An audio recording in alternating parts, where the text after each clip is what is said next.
It took 4 tries, but House Republicans finally elected a Speaker of the House. The Speaker-elect, Mike Johnson from the state of Louisiana.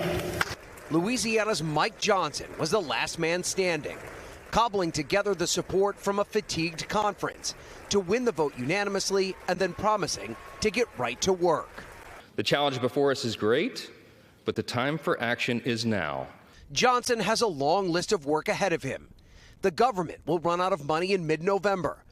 Aid packages to Ukraine and Israel are on the table, as well as the approval of the Farm Bill and the reauthorization of the FAA. Much of this will require bipartisan support, something Senate Majority Leader Chuck Schumer made clear. I hope and look forward to working with him in a bipartisan way. I hope he will. But Johnson has not been much of a bipartisan politician. He holds conservative views on abortion, gay rights, and gun control. And he was a leading voice in Republican efforts to overturn the 2020 election, and even played into conspiracy theories about voting machines being tampered with, which were widely discredited. There's a lot of merit to that. And when the president says the election is rigged, that's what he's talking about, that the fix was in. President Biden brushed off concerns Johnson could stand in the way of certifying the next election. Just like I was not worried that the last guy would be able to overturn the election.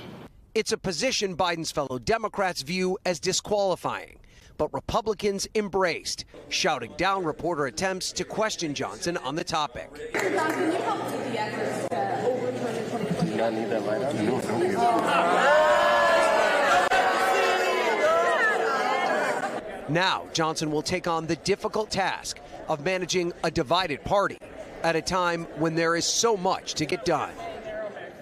And Johnson will be the first Speaker of the House from Louisiana, but he doesn't have much leadership experience. While he previously served as the vice chair of the conference, he has no experience as a chairman of a congressional committee. Savannah? Ryan Nobles on Capitol Hill. Ryan, thank you. Hey, thanks for watching. Don't miss the Today Show every weekday at 11 a.m. Eastern, 8 Pacific on our streaming channel, Today All Day. To watch, head to today.com/allday or click the link right here.